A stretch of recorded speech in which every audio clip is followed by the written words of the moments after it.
Sekarang ini yang Quran tidak pernah dibaca. Kalaupun dibaca untuk tadarusan pada waktu Ramadan tok. Iku wae cepet-cepetan bersaing karo supir bis. Gue bangga-banggaan sakulan katam ping pindho ping telu ngono kuwi. Baca pun tidak sampai dimaknani. Dimaknani pun tidak sampai dimurati. Dimurati pun tidak sampai dipahami. Dipahami pun tidak sampai dihayati. Dihayati pun tidak sampai diamalkan. Jadi saya ini dulu, contoh aja, contoh kecil. Kamu sudah baca Quran ini sudah berapa kali?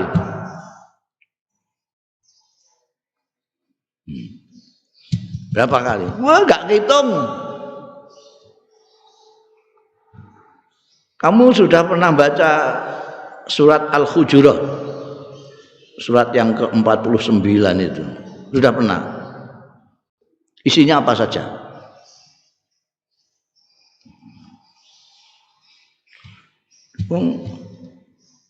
Yasin aja orang membaca paling kerep itu Yasin. Itu aja nek ana kematian paling cepat malam Jumat gitu. Surat Kahfi juga gitu. Dan itu tanpa menelaah mutalaah maknanya tidak ada. Saya itu kepengen menganjurkan surat Hujurat itu dibaca setiap hari, dipahami betul. Di sana ada ayat-ayat yang luar biasa untuk kepentingan kita di dalam pergaulan sosial.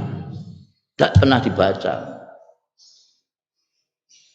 Ada di sana, ya ayyuhan nas inna khalaqnakum min dzakarin wa unsa wa ja'alnakum syu'uban wa qabaila lita'arafu. Itu di sini surat Hujurat. Inna akramakum indallahi atqakum. Di sana ada la yaskhar qaumun min qaumin. Di sana ada wala yakhtab ba'dukum. Itu banyak sekali enggak diwaca. Buktinya enggak diwaca. Terus saiki akeh sing tidak saling memahami dengan orang. Sekarang ini orang saling mengolok-olok orang juga biasa. Wa talmizu ampusakum bil alqab. Ini sekarang sudah wong Islam kabeh iku, arang-arang sing ora Islam. Do wadan-wadanan itu. Apa mereka enggak baca? Antara dua. Atau mereka enggak baca, atau mereka mengabaikan pedomannya sendiri. Kan gitu. Kesimpulannya cuma dua. Wala yaktab ba'dukum ba'da. Mereka membaca itu rasana-rasana menjadi tren. Malah didadekno acara, mata acara TV ya. Ya tabak tumbal. Ayo khibu ngantek begitu Al-Qur'an. Ayo khibu ayakula lahma akhi maita fakarihtum.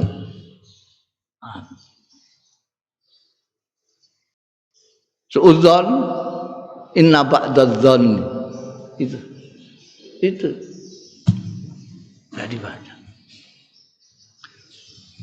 Kalau baca itu nek isih duwe isin, orang Islam itu akan malu semua dengan dirinya sendiri. Karena mereka selalu mengatakan bahwa Al-Qur'an adalah pedomannya, tapi mereka mengatakan pedomanku adalah Al-Qur'an. Bahkan menganjurkan orang supaya kembali ke Quran. Tapi kelakuannya sama sekali tidak nempel isinya Al-Qur'an. Lalu apa bedanya orang yang punya Quran dengan yang tidak punya Quran? Apa bedanya orang yang tidak berpedoman Quran dengan orang yang mengaku pedomannya Al-Quran? Pedoman itu kan kalau saya akan melangkah, saya cocokkan dengan Al-Quran ini, cocok apa enggak? Enggak cocok berhenti, cocok berjalan. Sekarang siapa? Umat Islam yang mengaku berpedoman Al-Quran yang menggunakan cara itu. Jadi kalau melakukan sesuatu bukan nafsu, bukan kepentingan, bukan syahwat, bukan politik, tapi ini pedomannya itu. Orang Islam berani enggak? Bukan hanya mengatakan pedomanku Quran, tapi betul-betul Quran dijadikan pedoman. Berani apa tidak? Jangankan kok yang rakyat awam itu yang namanya aja awam. Yang di atas awam ini saja kawan bisa lihat kelakuannya cocok apa enggak dengan pedomannya. Coba saiki kiai ustadz itu suruh ngaji khusus Al-Hujurat saat ini penting surat Al-Hujurat kan maca. Dan dan Gus Bah bareng kon mulang Al-Hujurat. Biar viral Al-Hujurat ini. Dimaknani do ngaji kiai-kiai sing ngaji maca Al-Hujurat. Kalau ndak itulah iki kan pedoman.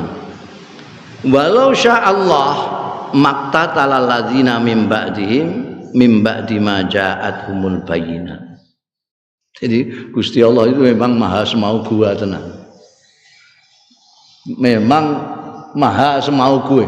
Sak karepe Gusti Allah. Kowe seneng cek ora urusan. Kowe nek gak yakin mek iki lara kabeh kowe, jantungan kowe. Kowe kepengin iki, Gusti Allah gak ngesakno. Lah kowe kan gelo. Kowe ndukung iki, Gusti Allah gak ngesakno, piye? Lara kabeh kowe. Gusti Allah nek Gusti Allah ngesakno, dawuh ayat ini, nek Gusti Allah ngesakno setelah mereka orang-orang baik yang diutus oleh Allah Subhanahu wa taala untuk menunjukkan mereka itu tidak ada yang berselisih, tidak ada. Tidak akan maktatala itu perang. Tidak akan perang. Nyatanya perang semua. Dari dulu sampai sekarang perang terus saja. Perang dunia ke-1, 2, ke-2, ke-3, perang terus sampai dikai nomor. Mungkin dilongkas perang ketiga, keempat dan enggak ngerti. Perang. Kenapa? Padahal sudah mimba dihim itu setelah kedatangan utusan. Utusan semua itu utusan dari Allah Subhanahu wa taala. Mulai Nabi Adam, Nabi Nuh, Nabi Musa, Nabi Isa, Nabi Muhammad sallallahu alaihi wasallam, semuanya Allah yang utus. Jadi ajarannya sama baiknya, tidak ada yang buruk. Tapi kenapa lalu berbeda-beda? Mimba dihim. Kenapa? Setelah ja'at humul bayyinat, penjelasan-penjelasan dari rasul-rasul itu bukan hanya penjelasan para utusan itu saja, tapi dikuati dengan kitab dari Allah Subhanahu wa taala. Ada Zabur, ada Taurat, ada Injil, ada Al-Qur'anul Karim. Ini jelas sudah turun semua. Kenapa mereka itu berikhtilafu? Mereka berselisih. Ada yang amanah, ada yang kafarah. Mengapa mereka iktatala? Perang itu dimulai dari perselisihan.